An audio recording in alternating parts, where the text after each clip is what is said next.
Ladies and gentlemen, can I invite you please to take your seats for what is looking like it's going to be the highlight of COP28, I reckon. We have got some wonderful guests with us, some wonderful speakers from all walks of life. And I think this is what is going to make it special, because we have the policymakers, but we also have people who are on the ground. And that is what we need to meet in the middle, to make sure that we're doing the right job. There are a number of guests that will join us shortly, but we are going to crack on. Her land, her rights. Have a think. What does that mean to you? For many of us, we take it for granted. We have access to land, we have access to resources. If we didn't, just think what a bind we would be in as women, as mothers of our children. We've got nothing to pass on. It goes on and on and on. So that is what we are here to address and to ensure that we are prepared for come Riyadh 2024 to deliver our next message in ensuring that the campaign is delivered successfully and we see actual action. So today marks the next step of this incredible campaign. It was launched earlier this year in March on International Women's Day, culminated, I don't know if many of you were there or if you watched online, at the UN General Assembly, and what a fantastic event it was. We had speakers, we had mothers and their children, I'll come to that in a moment, on the podium, one of the youngest campaigners I've come across, and we had absolutely glorious music, championing and celebrating women and land. And hopefully Ricky Kedge, the gentleman who has been championing women's rights and the environment through his music and just through his natural passion, will be joining us shortly. So this is all about the next phase of this campaign. We know that women and girls are disproportionately affected by a lack of land rights and a lack of access to resources. There are twin threats. You get degradation, you get drought, put lack of land rights on top of that, and we're in big trouble. And I say we because we all would be affected by that. So many women are involved in agriculture, and we'll come to the stats throughout this event. So we're jeopardizing lives, we're jeopardizing livelihoods. We had a call to action, very exciting, in New York, and it called for three things essentially. It put the onus on those stakeholders, those policymakers, those in positions of power to make that change, to act. Just very quickly, there were three things that were asked for at this call to action. One was to eliminate legal and other barriers for women to own, to manage, and to inherit their land. Not have it passed on to their younger siblings, their younger male siblings, not having passed on to their uncles or members of family outside of their immediate family, but to go directly to them. Women produce half the world's food. They own less than a fifth of land and account for 70% of the world's hungry. If you just think about that, those statistics are shocking, and we're letting that continue. The second point of action was to facilitate access to finance. It always comes down to money, doesn't it? Money talks, money talks. Women need the money to invest in land. They are the ones that will be restoring the land, building drought resilience. And if they are unable to have land, they cannot invest. They need the money to be able to be given those facilities to get on with it. So this is another important thing. And also, women and girls need to be supported in their pursuit of their equal rights to land. The law plays a huge part in this. That is the foundation often. You need to look at a country's constitution. You need to convince people, governments, things have to change, and it starts from the ground up. So to this end, we have brought together key stakeholders, as I said, from all walks of life.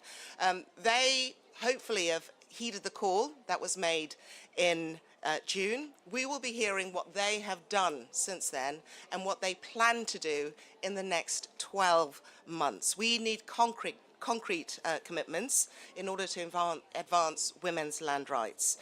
I mean, it would be such a boon, wouldn't it, if we were able to seek out and secure political and financial commitments, because that will be the only way forward. We need that name, that signing on the dotted line. Now, before we get underway, I want to share with you something very exciting, because since June's call to action, we have actually received additional signatories from all levels. We've had former heads of state sign on, such as Michelle Bachelet of Chile, and also the current leadership. And I'm also honored to announce that the high-level champion of COP28, Her Excellency Razan Khalifa Al Mubarak, is the latest signatory, and we'll be hearing from her as well, her department as well through today. So that is fantastic news. All our guests today, as you can imagine, are champions of women's rights. They've been working tirelessly to ensure that the issue features within their mandate, wherever they work within this huge organization. They have said, we will make sure that women's rights are at the top of the agenda within their specific fields and organizations. So let's get to it, and we're going to hear from our invited guests who are going to bring to the table the help, the support, and also hopefully create a much brighter future for women and their land rights, and of course those young girls that are coming up through the ranks. I would like to ask our speakers, before we start to hear from them, to bear in mind this when they share their remarks. How are they going to take the call of action forward? How are you going to implement it within your work? And we need to hear today concrete terms. Remember, people are listening online as well. Lots of talk, even more action, please, today. I'm sick of hearing the, oh, all talk, no action. Let's change that. Let's just change the narrative. So, to kick us off, please, I would like to invite Sarah Hendricks, who is the Deputy Executive Director of UN Women's Organization, and she is going to explain to us what has happened since New York to today here in Dubai. What next? Thank you.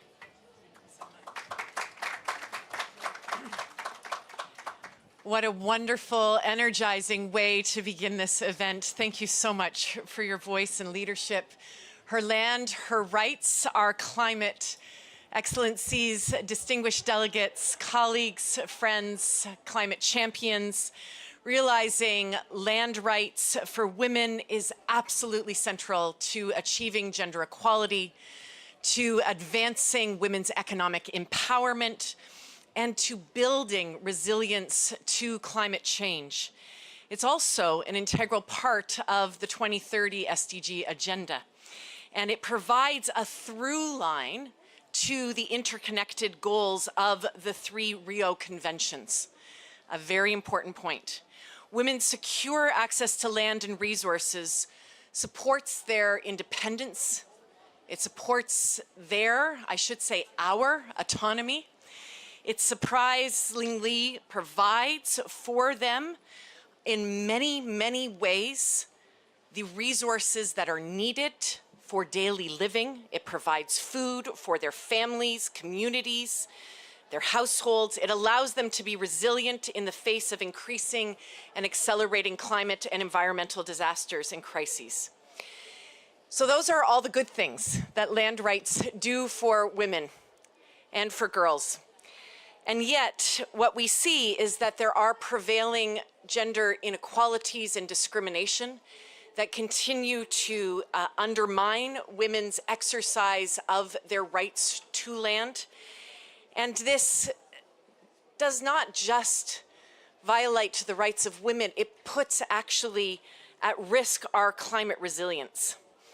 So let me name some of these barriers. Women face multiple and persistent barriers. They are legal, financial, social, economic, and cultural barriers. They face multiple and intersecting forms of discrimination. We know this. For land, this is especially felt amongst Indigenous women, peasant women, widowed women, displaced women. For example, Indigenous women are often barred from exercising their land rights simply because they are Indigenous. I spent many, many years working for women in the law in Southern Africa. on and with widowed women, and I can say they are some of the most, they are some of the women who face some of the strongest denials to inheritance rights on this earth, just because they are widows. And that includes to land. Recent UN Women data analysis also shows that drought and desertification intensified by climate change actually correlate in a number of important ways. They correlate with increasing rates of child marriage. They correlate with adolescent births that go up. They correlate with limited access to clean waters and clean fuels. And in some cases, we see a correlation even with violence against women. It is right now the 16 days of activism against gender-based violence, and so it's particularly important to understand and recognize this intersection between climate change and violence against women and girls. It's also vital to ensure that women can access land, but as they do so, that they also can access employment, that they also can access technology, so that they can benefit from green transitions, so that they can be first in line as the green economy opens up more labor opportunities, and so that they can secure more social protection, support, and that there is public finance to support women's rights and resilience through better social protection floors and systems. Let me just close by highlighting 3 or 4 key actions. I think our amazing moderator for today said that she wants lots of talk, but even more action. So I want to be faithful to your call. So here are some concrete ideas for actions. One is legal and policy frameworks. They need, and we need, those that not only recognize, but also guarantee equal rights to own, to use, but also to control, to make decisions about land in both law and practice. Women are restricted in claiming and protecting land assets because of, in some cases, customary law, because in some cases of religious law or traditional laws and practices. This is in 62% of the 80 countries that we've studied. But we also know the promising practices of meaningfully engaging men, of meaningfully engaging traditional authorities, leaders, elders, and communities who have shifted practices and driven these towards shared benefits. Second action, we need to amplify the voices and agency and participation and leadership of those young voices, those youth, grassroots, and Indigenous women. In the last few days at COP, they have been some of the most moving voices I've heard, and frankly, some of the most grounding voices I've heard, who've spoken truth to power, but spoken from the depth of the realities where they know very much that there is a priority to preserve and revalue ancestral knowledge, practice, and perspectives important for land management, important for economic justice, important for economic rights. We see that women's stewardship and conservation practices can build community resilience, and we need those young voices to be at the leading edge of that. Third action, we need bold actions to increase women's access to finance. I think we heard that there's finance. So indeed, finance and gender equality are very much interrelated here. For this, it is about the power of collectives. It is about the power of women's groups and working in public-private partnerships to ensure that land can be collateral, or that women can have affordable access to finance to actually secure their land rights. And finally, we need more data. We need more gender and environment data. Ahead of this COP, we organized together with UNFCCC, with WEDO, with IUCN, a global conference on gender and climate data.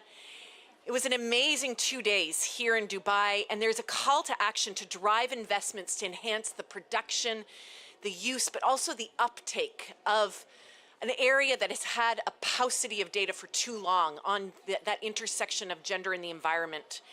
We need this so that we have more data on women's access to land, so that we can continually monitor progress and course correct. Ladies and gentlemen, I do invite you all to join the part of where UN Women, together with partners, IUCN, UNFCCC, excuse me, and others are engaged, and that is through Generation Equality to really bring global land rights to bear. We have two action coalitions, an action coalition on climate justice, an action coalition on economic justice and rights. And these organizations are working in partnership in order to make central to the solutions the intersection between land rights, climate justice, and gender equality. So, as women are more central to the solutions at the intersection of land rights, of climate justice, I think we can then be able to say her land, her rights, and our climate. And with that, I thank you.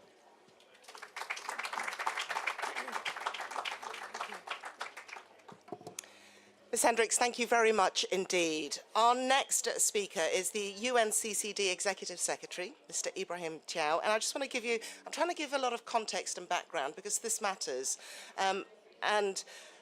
Ms. Hendricks mentioned there that we need to meaningfully engage men as well. It's not something you can do on your own at all.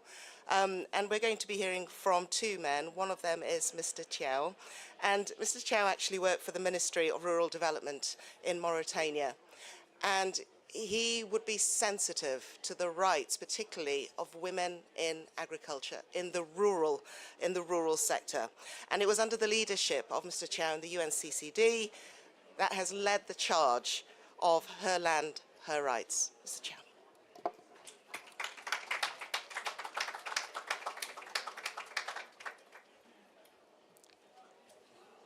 Good afternoon, colleagues. Madam Secretary General of the Commonwealth, thank you for coming. Madam Secretary General of the Ramsar Convention, thank you for coming. Madam Director General of IUCN, thank you for coming. And ladies and gentlemen, thank you all for coming. Yes, this issue, her land, her rights, is not for women only. We would fail if we were to take it as a sectoral issue. It is for humanity. We are doing it for equality. We are doing it for rights. We are doing it for sustainable development. There will be no sustainable development unless we resolve this issue. You heard some statistics. Let me give you another one. The lowest region in the world where women's access to land is, or the women's access to land is lower in the Middle East and North Africa region. Only 4% of women own land. Probably sub-Saharan Africa will come next in terms of land ownership, but even a more shocking statistics with Ms. Hendricks just talked about. In 104 countries from around the world, widows are disinherited from the land when they lose their loved ones, and they are left with children. In 104 countries. So it is a global issue. It is not regional, even though it may be more acute in some regions. It is a global issue. And there are multiple reasons for that. They are not necessarily legal. I don't think there is a law in any country which says women, you are less important than men. But this has been carried out through traditions, through millennia of traditions that we need to break down because there is a circle, a vicious circle that we are in. And the vicious circle is that whilst the ownership is low in terms of the percentage, it's even more shocking to know that when they own land, they own very small plots and the less fertile land. So when it comes to desertification and drought, they are hit harder than those who have larger plots and more fertile land. Because the less the land is fertile, the less nutrients you have on the soil, the less productive the land is, and therefore when there is drought, they are hit harder. When there is desertification, they are hit much more harder. And then I'll finish with this. Financing. How can you imagine financing for someone who doesn't own the land? How would they use their land for a collateral? How would they get technology and support from the from the service, from the agricultural service and so forth, if they are just users for 1 year and maybe they will be kicked out the following year.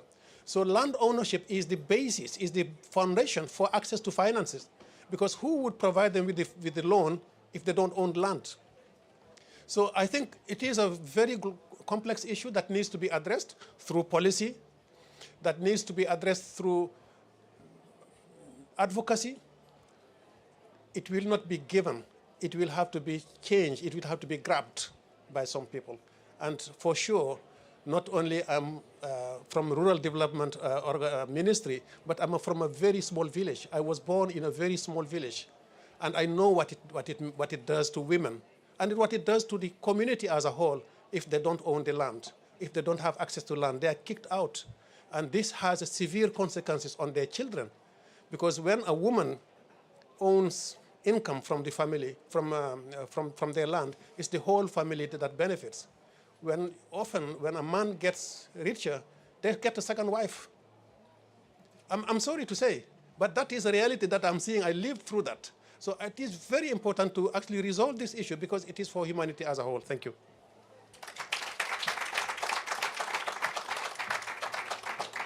Mr. Chow, thank you very much indeed. Our next speaker is the Right Honourable Patricia Scotland, who is the Secretary-General of the Commonwealth. And Ms. Scotland, when you come to the podium, please, I would appreciate if you could answer one question as you deliver your remarks on the call to action and what the Commonwealth Secretariat is doing to address that. In 2017, there was a study that was looking at gender issues and access to land. It was the Akina Mamawa Africa study. And they looked at 3 countries, Malawi, Eswatini, and Zambia. I would like for you to give us a catch-up. What was done about that? What could still be done? And in the call to action, how does the Commonwealth see yourselves addressing that? Thank you very much indeed. Thank you.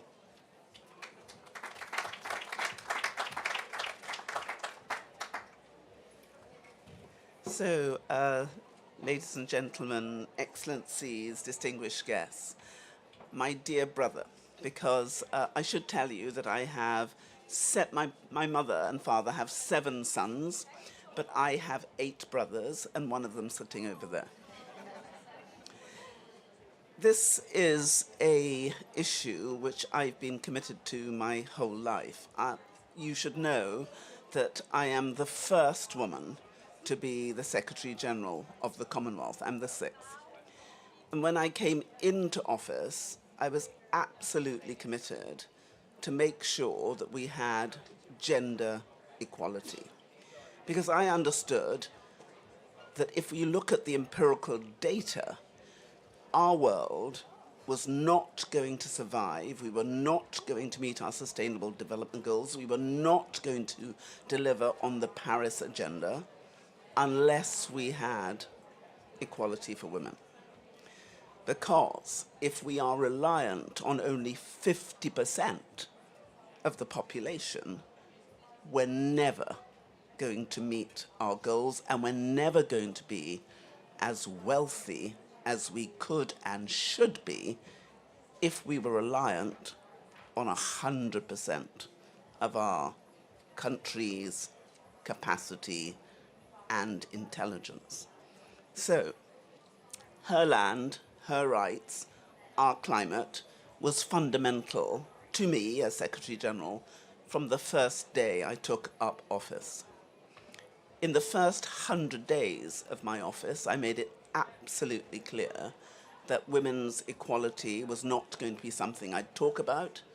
It was something that was going to be done, particularly in relation to violence against women and girls. We know the figures, 1 in 3 women, the greatest cause of morbidity in women and girls, and that it was economically crippling us. And so what did I do? And my team will tell you that if you come into my room and you want to talk about policy, I'm very interested, but at the end of the day, I'll always say, so, what are we going to do? How do we make this better? So how have we made this better? And I'm going to take up the question that I was very generously not told before I took the podium. we made a commitment, I made a commitment. Many of you will know that I'm a lawyer, and I remain a lawyer to my fingertips, so I love evidence. And we made a commitment in 2017 that we would equalize the law. So in every single Commonwealth law ministers meeting that has taken place since 2016, women and women's equality has been on our agenda. We are going through every single law, not just in relation to land rights, but all rights, and making sure that we can assist our member countries by creating legal frameworks which actually equalize the law. We've created a Commonwealth Office of Civil and Criminal Justice Reform, which means that every single law across the Commonwealth is going to be pooled and made available. And now, since we've launched the Commonwealth AI Consortium for Digital Transformation, we are able to use this new technology to make sure that when we're reviewing the laws, we are able to assist our countries by creating frameworks that they can adopt. But what does that mean? Because I find this quite a challenge. It means that we are doing that which others may be doing at the same time, which is self-defeating. We've entered into a partnership with UN Women. I've got a partnership with Antonio Guterres, and it was signed by Amina Mohammed, and we have said that we can use our Commonwealth. You know that we have 56 countries in 5 regions across the 6 great oceans of the world, but 60% of our population is under the age of 30. So we have said, use us, use the Commonwealth as your petri dish, because we have everyone, big ones, small ones, landlocked, island states, and as a result, we can be the difference we want to make in the world, and we can create a roadmap for change for everyone. But I want to be very clear, it means we need partners, and it means that if one of us has done something, then the others needn't replicate it. And what else did we do? Because we understood the issues about money. We need the money. So we created a climate finance access hub. That hub is placing climate finance advisors in our member states, because most of our member states are small, they're developing, they don't have the acuity, they don't have the empirical data to make these applications. Every single application that is made on behalf of our members to the funds for climate relief has an element which directly scrutinizes the issues relating to women. We've created a toolkit so you will be able to see whether the gender sensitivity, the gender lens has been fulfilled in every single application. So we're making it systemic, and we're doing it for women, and we're doing it for young people. So what has happened? With just about $7 million, we've already delivered $322 million into the hands of our small and developing states, and we've got $500 million in the pipeline. We are partnering with each of the agencies. We launched, as you know, in 2018, the Blue Charter. Why? Because women are disproportionately affected when we look at the work we're doing on oceans. And we are mainstreaming women's issues and young people's issues right the way through the Blue Charter. Then we created common sensing, taking the geospatial data that we have to assist our countries to make the right choices. But that too enables us to put the women's lens on it.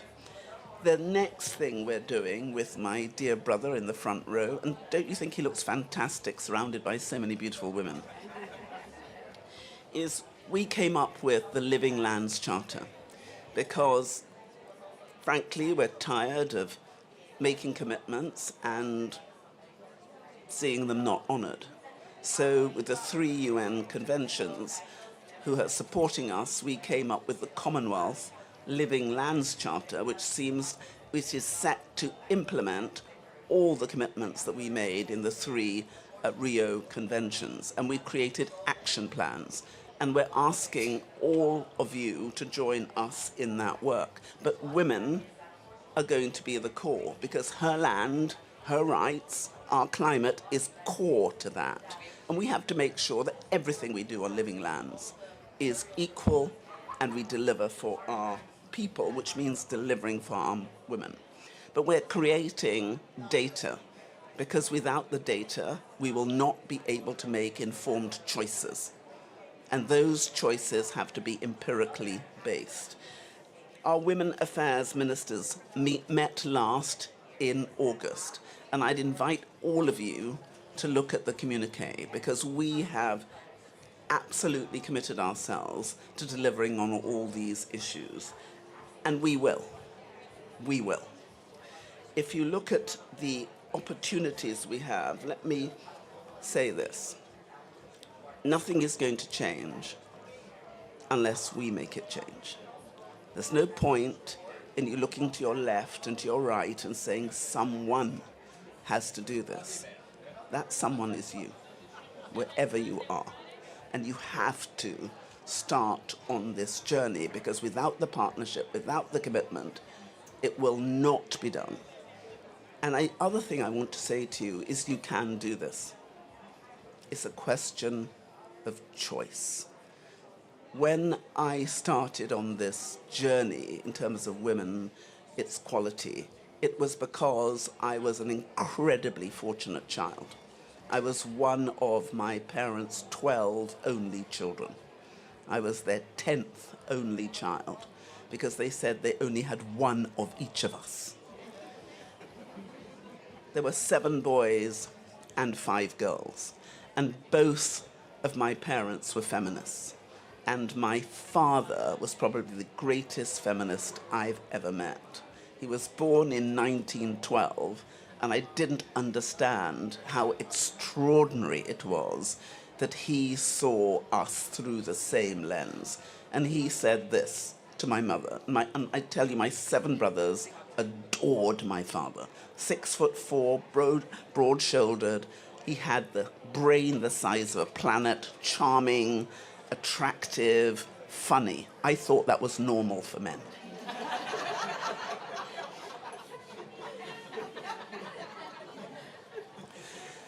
And he would say to my mother, "You keep your 7 sons. Give me my girls. Give me my girls, because my girls can do anything your boys can do."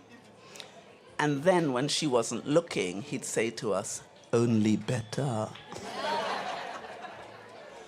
So I grew up believing in equality, seeing equality, and everyone here, we grew up with having land rights, knowing that our rights would be respected. Many women in the world, I know, do not have that. So since I was 21, when I became a barrister, I have made women's rights part of my focus, because it was the focus of my mother, it was the focus of my father, and I saw equality in being. And what equality delivers is pure, unadulterated magic. And it delivers real love. So if we love the world, we have to deliver equality. Because if we don't, we will never be as rich as we need to be. So I will say to each and every one of you, let's do this. We can, if we choose.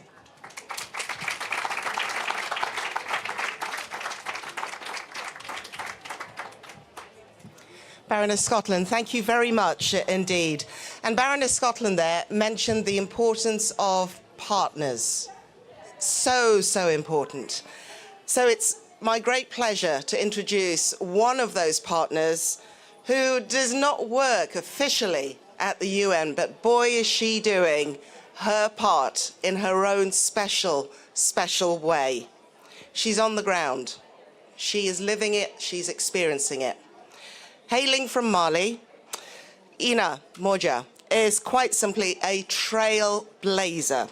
She's more than just a celebrity. She's a musician, she's a singer, she's also a model. She's also a mum, one of her biggest jobs, she says. She is a woman of action. She stands up for women. She stood up against the rebellion in northern Mali, and that's when she took the mantle, clearly, for environmentalism. It was there always as a child, though. Her passion is the environment, it is tech, it is women. Off the back of that, she has set up a tech company called Code Green, and it's not just about the tech. She's included the climate within that and her fight for the climate, and most importantly, social and gender justice issues. Everything she does, this features in her life. She uses the blockchain to do that, and she uses creativity, and she actually created a fascinating and beautiful exhibition for us in New York, all to do with her land and her rights. Ina is also the driving force behind one of the driving forces behind the Great Green Wall. I'm sure most of you will have seen the film for that. They're aiming to restore around 100 million hectares of land between Senegal and Djibouti. And she says that she has a love of a cactus. I think a very apt choice, because, as she says, they are resilient and they still bear fruit in the harshest of environments, which I think reflects her true spirit. Ina Morja, I'd like to welcome you to the stage, please, and share with us the importance of storytelling, and tell us also what policymakers need to know. Thank you.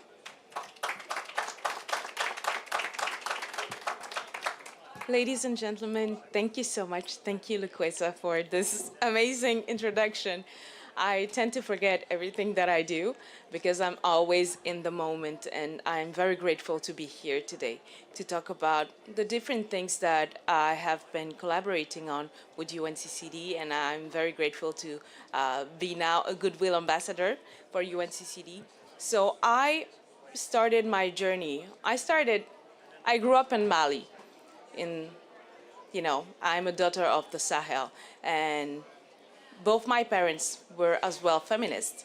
And my story of activism started at 19 years old when I realized that what female genital mutilation was really impacting me with. Because despite the fact that both my parents were feminists, a family member took me and did it behind their back. So as a young 19 years old, I was like, what can I do? I cannot do anything for myself, but I want to use my voice to prevent it to happen to millions of young girls. So that's where I started. So I focused on gender-based violence, but slowly I realized that one of the biggest enemies of women was climate and the environment, how women and girls are the most vulnerable and how this is impacting them. So the intersection of gender equality and climate issues is a soft spot that needs to be talking about in every conversation. We can never talk about climate issues without talking about the inequality, because there is something, is that there is not one single country in this world that has achieved perfect gender equality. So we're all working towards that. Some countries have more rights than others, but as a global community, we are working around that. And so to me, a decade ago, I started really thinking about how does climate impact women? How does it really, they are bearing the burden of this. How can we support them? How can we do the most that we can to have them not only part of the conversation, but give them the space, the means to make a change? Because when women are in charge, we see that things evolve differently, faster and better, like you said. And as an artist, as a storyteller, to me it was really important to change the narrative. Not only because we want to show the work that women are doing, but to inspire this generation to take up in spaces where they sometimes believe that they don't belong, to show them examples, but also tell them everything that have been told to young boys and men. Girls and women can do anything. I grew up as well with parents who told me that I can do anything. I come from a region of the Sahel, well, it's the northern part of Mali, which is mostly the Sahara Desert. And from Mopti to Timbuktu, where my family comes from, we grew up with this culture. And so for the people, the audience that we have today, as someone who's using storytelling in arts, in music and films, we want to change the narrative. We want to show powerful women, but also vulnerable women who are making a change daily, who are working in their communities to make sure that everybody has a future or are holding these communities together. So to me, it's really important because when you can't see something, it's difficult to project yourself. But with all of these stories around the world, I hope that we can inspire women to be in tech, to be in arts, to be in politics, to take up the space, to be every single where, because we need parity. And we need the younger generation to also have more hope, because what is not working is guilt, shame, fear, the anxiety that this Gen Z, Gen X are having. Some of them don't sleep at night when they think about the planet, when they think about the climate issues. How are we going to give them hope? We have to tell them the stories that hope is free. Hope is accessible to anyone, and it's the most powerful thing. Hope is the thing that got me from Mali to this stage, because I believed that I could do anything. I became a musician. Nobody from my family is a musician. I had number ones when people told me that women who look like me couldn't be on bigger stages. I told the world just relying on my goodwill and the power that lies in hope. So giving hope to people is something that is really going to change. It's going to change the way we approach this. It's going to change how people project themselves. I spent some time in Agadez in a camp, refugee camp, of people trying to go to Europe, going through the desert, going to Libya before they were going to northern Africa. And having conversations with them, I was doing a music atelier. So it was just an opening to have conversation with them and understanding how we could work with them. So I heard some stories of people coming from all across Africa with the hope to get to Europe, because the biggest African dream was abroad, was outside of the continent. And so this hope gave them enough power and strength to walk miles and miles, to take the biggest risk, to go through this desert, to get on these boats and sometimes lose their lives to get to Europe, because that's what they believed, that they could really make a change for their lives and for their families. So hope is something very powerful. How are we going to give back hope? How are we going to tell this younger generation that they can make it, that they have a future, that we're not all just going to die and the planet is going to crash and burn? There are so many solutions. We want to highlight that as well. Talk about the challenges, but also talk about how we can all, as a global community, come together. So as humble as I am as an artist and a filmmaker, this is something that I'm committed to, sharing a vision, giving a space for people whose voices don't go further than their communities to come on a world stage and people hear them and connect with them, and hopefully we can come together. Thank you so much.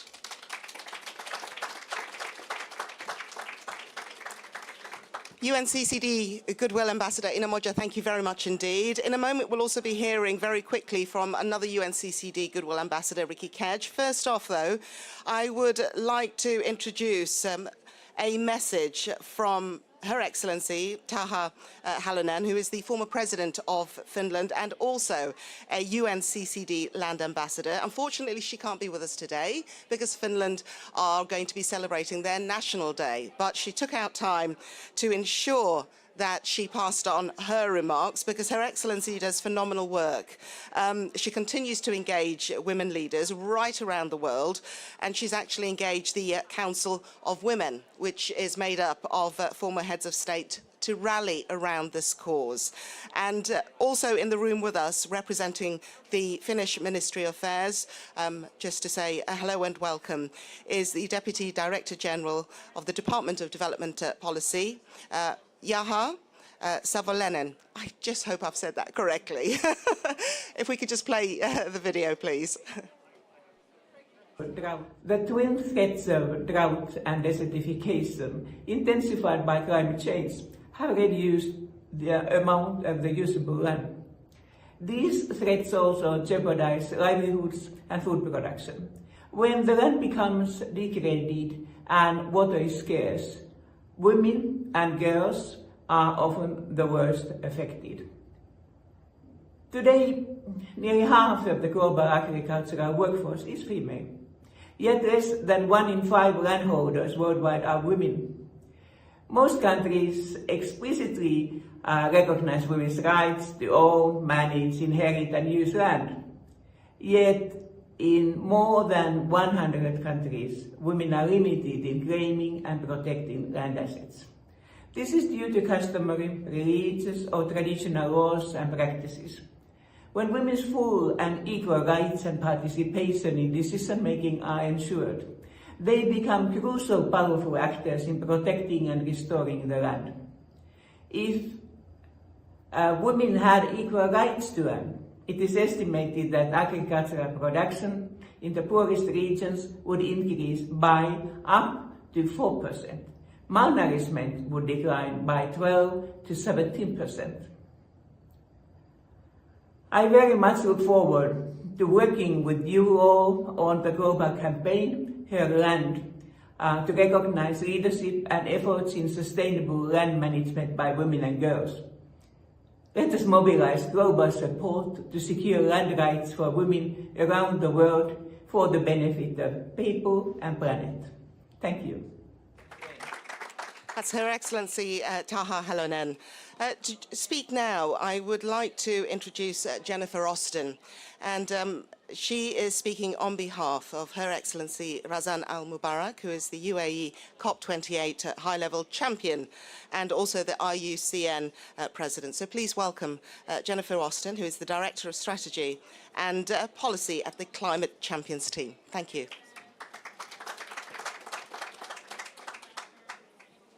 Hello, thank you very much. Ladies and gentlemen, thank you for having us here today. It is an absolute pleasure. I'm here on behalf of Her Excellency Razan Al Mubarak, the high-level champion for COP28. She very much wanted to be here today. The schedule and demands on the climate champions every day of the COP is quite intensive, so she was hoping to be here. Something else has come up, but rest assured that she has put gender equality, inclusivity, and nature at the front and center of her agenda throughout this year. And at the core of that, the need for a significant shift in women's empowerment and involvement in land management is clear, and she did want us to be here today to offer her support for the efforts of all the partners who are a part of this campaign: Her Land, Her Rights, Our Climate, the initiative, and the call to action. So I'll share just a few brief remarks on her behalf. It's been an incredible lineup of speakers. Anytime she's missed an event throughout the week, she always asks, Jen, how did it go? And I'm always telling her that she would love it, and she asks a lot of questions, so she genuinely wants to be in all these places. We know that climate change is not gender neutral. It disproportionately affects women and girls, amplifying the existing gender inequalities and threatening women's lives, health, and safety. At the same time, we know that women are on the front lines of responding to climate stresses and disasters and are real leaders in finding solutions and building climate ambition. And in order to do that to the fullest, we must ensure their land rights as a necessary condition for them to have the agency and autonomy to make decisions and drive action. As climate champions, we spend our time focused on solutions, action, ambition, and leadership. And we see that the data are clear that when women are empowered and at the leadership table, the results are better for society in every corner. We see that in corporate boardrooms, we see that in local governments, we see that in parliaments, we see that in land management in particular. And that means climate mitigation, that means adaptation and resilience, that means nature, biodiversity conservation, that means healthier societies, healthier families.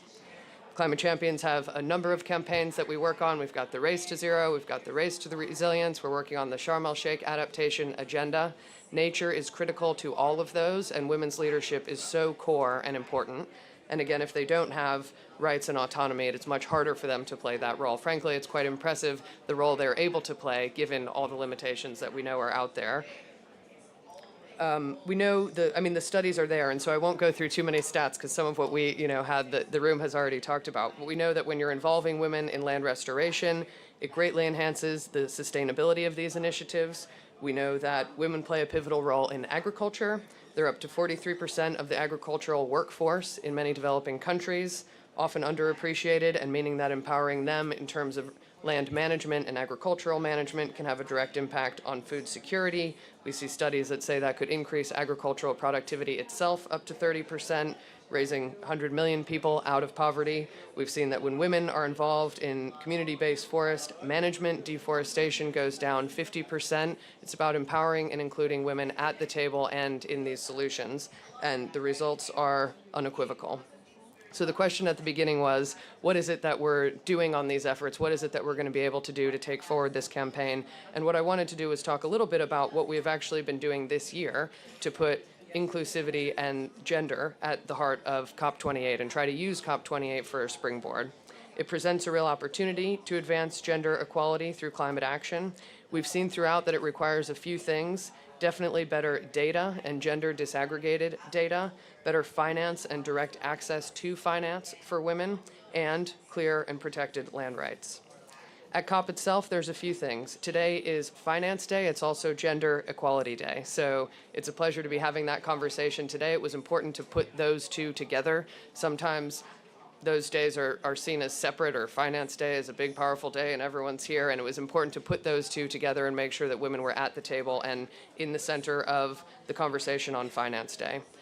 We've worked with the presidency to sponsor the Women and Gender Constituency Pavilion so that there's a physical space at COP, many physical spaces, but a core place where we could focus on these issues. The COP president sent a letter to all parties encouraging them to be more inclusive in their delegations. We've made sure that women and gender are mainstreamed throughout the programming, but also trying to encourage every country who is coming with a delegation to bring more women and have more women at the table. There's still a significantly, not surprising, but unfortunately low number of women who are heads of delegation, who are senior negotiators, and are really leading their delegations here at this country, at the COP for their countries. And so it's about getting people to the table and also in senior leadership decisions there. Razan herself has been very involved in working with WIDO, obviously with the IUCN and with many partners, with WIDO putting together a women's delegate training program to try to support that objective of making sure that women are moving up the ranks of the negotiations delegations. Also co-organizing the Gender and Environment Data Summit, which started a few days before COP. So she came in here early, meeting with hundreds of folks to work on the details of what it is that we really need information to be able to bring these compelling facts and figures to the table. Lastly, today, as we said, is Gender Day, and so she's been key in helping organize the high-level dialogue on gender equality, and will be a part of that dialogue today. One of the key things that we're launching there is the COP28 Gender Responsive Just Transitions and Climate Action Partnership, which involves many of the partners you've heard from here today, many others who are colleagues on this, and significant support from many parties. When we wrote this briefing a week ago, we heard it was 20 parties. I know it's at least twice that today, so there'll be updates on that, but growing momentum around this agenda from all who are here. So we're pleased with the work we've been able to do so far, but it is just a start. There is much more to do, and we hope to be able to take these pieces and build on it in the year ahead.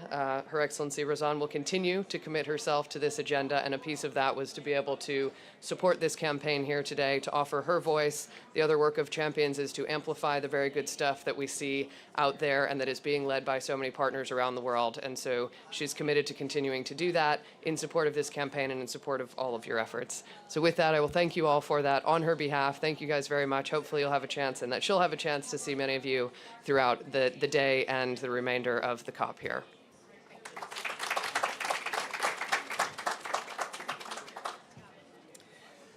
Okay, we're running a little bit behind, but we're going to crack on very quickly with our panel discussion. So I would love to invite to the stage, please, Ms. Gretel Aguilar, who is the Director General of the International Union for the Conservation of Nature. Also joining us on the stage is Ms. Musonda Mumba, who is the Secretary General, first female woman Secretary General of the Ramsar Convention on Wetlands, and Ms. Satu Sultana, who is the Associate Vice President for the International Fund for Agricultural Development.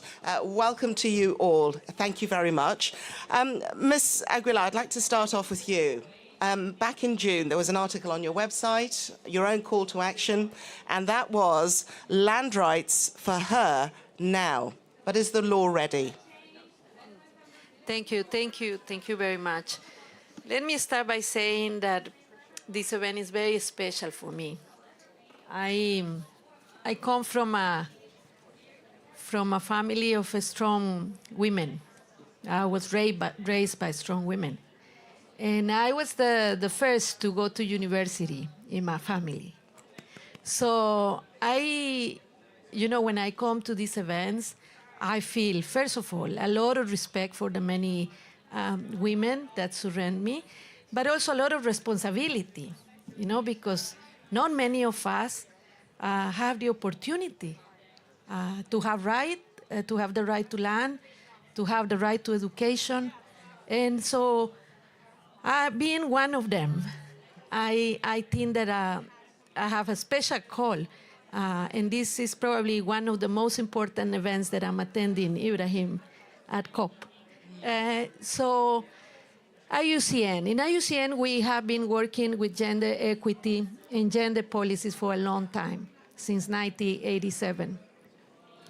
And what we are recently doing is even more important, which is to link gender-based violence and environmental actions. So I don't know how many of you will be surprised, but when we work with environment, we cannot separate the work of protecting natural resources with the rights to land, especially from women. It is impossible.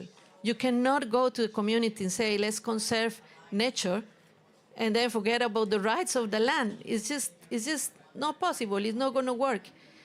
And then we have seen during the years, we're an organization with 75 years. And we have seen gender-based violence when we work on the ground with these projects.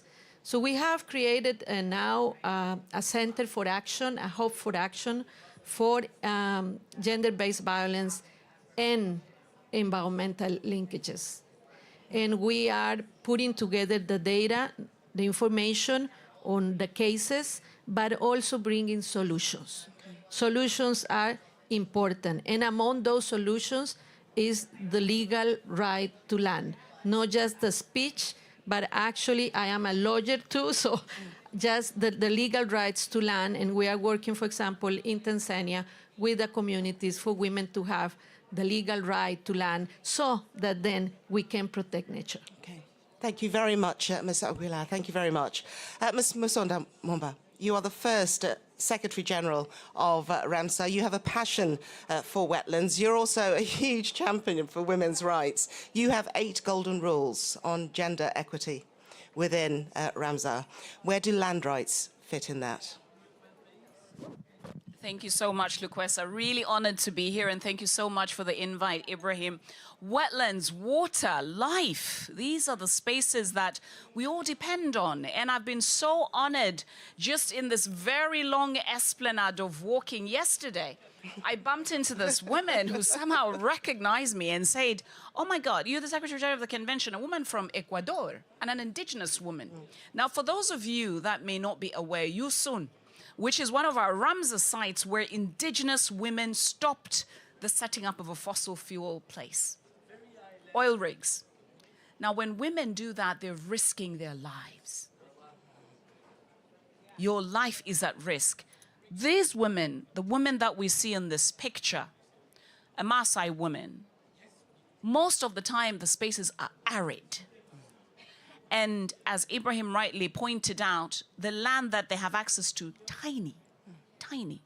So how do we then work as a convention with 172 contracting parties all over the world, Europe, Africa? And you rightly said, Lukwesa, at the very beginning, that nowhere do we find really all countries having sort of equal rights and equal matters. But her land, her rights, our climate, we are all in this together. And I just want to amplify two examples. You know, we are part of the UN Decade on Ecosystem Restoration. And when we talk about restoration, you know, we're going to communities and telling people to restore. And many of you are working, and Ricky, I recognize you've done such good work, music, INA, etc., talking about restoration. You cannot talk about restoration without rights. You go and tell a community to restore a space, and women in particular, they own nothing. Why am I invested in restoring that place, even if I would like to do that? Next year, International Women's Day will be focused on inclusion. We've been talking about inclusion for a long time, and I'm so glad that Baroness Scotland touched on the issue of data. That common sensing, I love that. Common sensing, what is the data? What does it say? So for the first time in the history of the convention, by the way, I'm the second woman to head the convention. Oh, I apologize. No worries. But the first from Africa, of That's course. the one. One of the really challenging regions where we see all these issues. You know, we are going to be having, for the first time in the history of the convention, a campaign on women and wetlands. When we go all the way from the Iraqi marshes, the women who've restored those very beautiful and sensitive places, we go to the Balkans, on the Danube River, in the Sahel, when we talk about one of our biggest Ramsar site, Lake Chad, where we've seen insurgency, women trying to restore, trying to recover these places, many places, Asia, Americas, all the way to Alaska. Women are trying to do so we want the stories, and please share with us the stories. And we want to go beyond the stories, because this is a Gender and Finance Day. How can we support them financially? Grant making, collaboration, relationships. Lastly, but not the least, I also want to say, you know, I'm very fortunate. I come from Zambia, and as a Zambian woman, we're very lucky because not very long ago, Zambia pushed the back and women in Zambia pushed the back to really have a change in the constitution so we can own land as women. And I can transfer that land to my children. So I happen to be very fortunate and blessed, and I have a small piece of land in Lusaka where I'm actually restoring a wetland. And I take my children there all the time so that they understand our connection to these natural spaces and see it firsthand within the family. Thank you. Ms. Mumba, thank you very much indeed. Our next speaker is Ms. Satu Sultana, who is the Associate Vice President for the International Fund for Agricultural Development. We know, of course, that women feature greatly in the sector of agriculture, and yet they hardly own it, and often they are custodians of the land. Tell us more. Thank you. And I'll really pick up where you left the finance question. So how can we finance? And what IFAD does, we really finance rural transformation. And women are, of course, a big part of that transformation. And bringing them front and center in making that transformation happen is what we strive to do. So many of you may not know IFAD very well, but we are a UN specialized agency and an international financial institution, and we're solely focused on financing rural development and agricultural transformation in the developing world. So for us, gender equality is really in our DNA, and all of our projects seek to bring long-term transformational change to the lives of rural communities and rural women. And we've got a lot of entry points also to land rights through that. We work a lot on rural finance, you know, access to finance for women as well. We work on capacity building. It's often working with women's groups on literacy, numeracy, business development, all kinds of things. Access to productive assets, different kinds of productive assets, access to markets, and so on. So that's the work we do every day, and across over 100 different countries. I don't want to continue much the discussion on data and statistics, but I do want to add one more statistic to the excellent ones that have been mentioned by others. And that is, to me, it's a really stark one. We all know that women don't have the same access to resources to be productive in agriculture. But if they did have the same equal access as men, the world would have 100 million to 150 million less hungry people. So that's a very big number. And it's just if they had the same access, not saying they have to be more than, it's just having the same access. So I think it's not only a local individual question, it's a global question. And that's why just wanted to leave that with you and just to underline and emphasize why it is important that we work on this. So IFAD has on an annual basis over 100 million direct beneficiaries in our work. 2020, it was 128 million, and 49% of them were women. But of course, we recognize we're not doing enough. We have to do more. We just have to aim for more. And that we also have to work in partnership with many of you and others. So one partnership that I really wanted to highlight here, because you were also asking for concrete actions, is an initiative we've developed in 22, and that's a gender transformative mechanism. Sounds awful, but anyway, it's a really good program where we are, together with our partners, seeking in 6 different countries across the world to pilot and model concrete ways to move this transformation forward, but also learn from it, collect evidence so that we can influence policy at the local and country level, and then also share that among different countries. And that, I think, is a concrete way where we try to go beyond what we normally do and just really move the transformation along, and then learn from it and share it with everyone. Thanks. Sultana, thank you very much. Thank you very much indeed. Just before you go, very briefly, we have a Kenyan, oh look, glorious in her Kenyan costume. Please stand up. And she has requested to make an intervention from the floor. I wonder, could you come up so we can hear you, please? Otherwise we won't catch you. We are tight on time, but please come up to the stage, please. Please, thank you.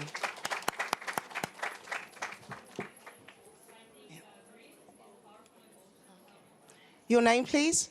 My name is Edith Santian. I am a Maasai from Kenya.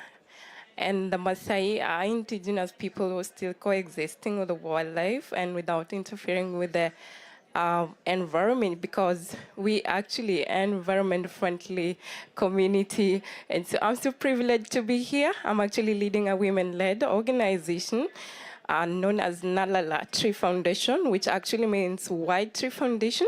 But we're doing it actually to emphasize on food security and also landscape restoration, as we also think on how to build our women for water for all.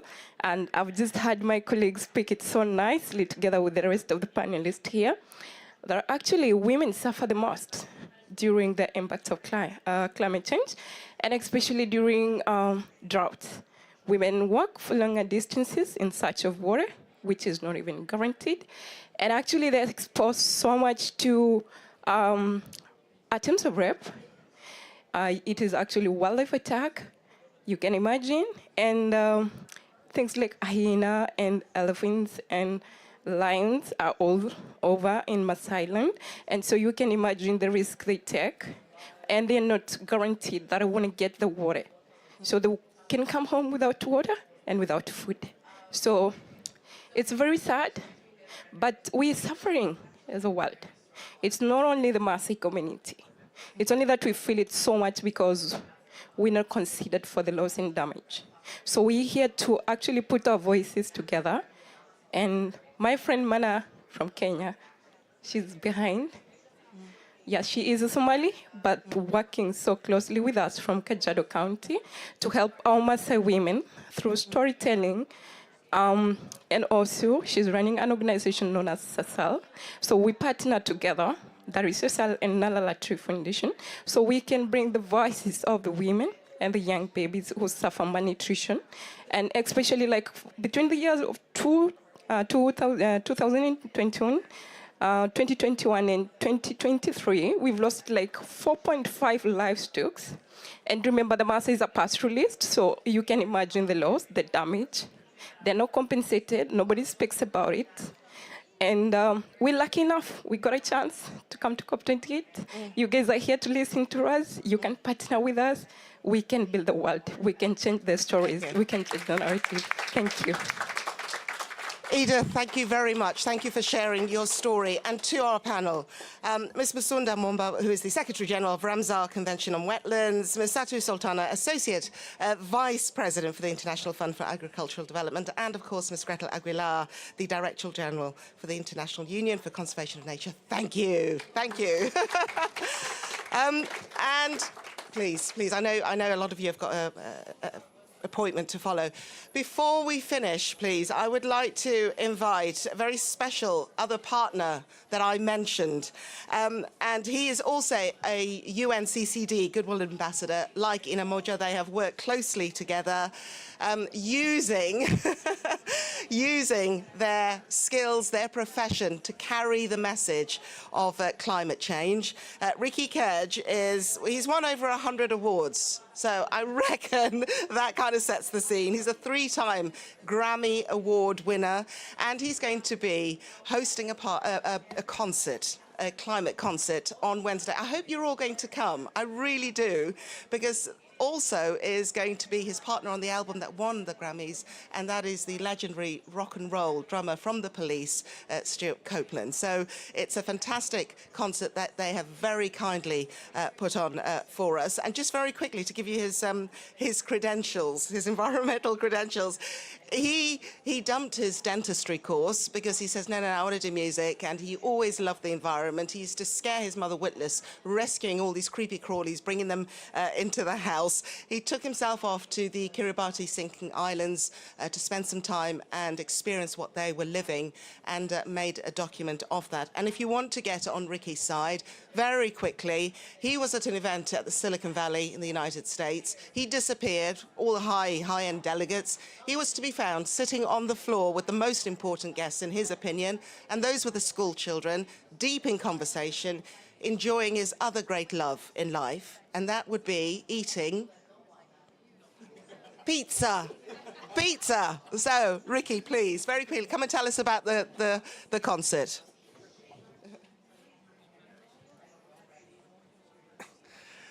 Namaste, everyone. Great to be over here, and of course in the presence of Ibrahim, who I consider to be my older brother and sort of like a mentor to me. I think a big round of applause to him. And thank you, Lukwesa, for that very shocking introduction.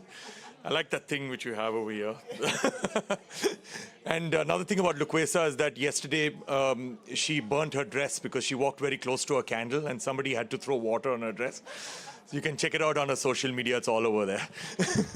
Anyway, so I'm going to yield my time. I'm just going to say that for me, I communicate best through music, and this campaign, Her Land, Her Rights, is very close to me, and so I created and composed a song on this campaign. It's the anthem, and Ina has sung the original vocals for that. And we're going to be performing that at the Dubai Opera, which is on the 6th. What's today? Today's the 4th, right? Okay, yeah, so it's day after tomorrow. So at the Dubai Opera at 6 p.m. So if you would like to attend that concert, there is Sarah over there. Find her and she'll hook you up with passes.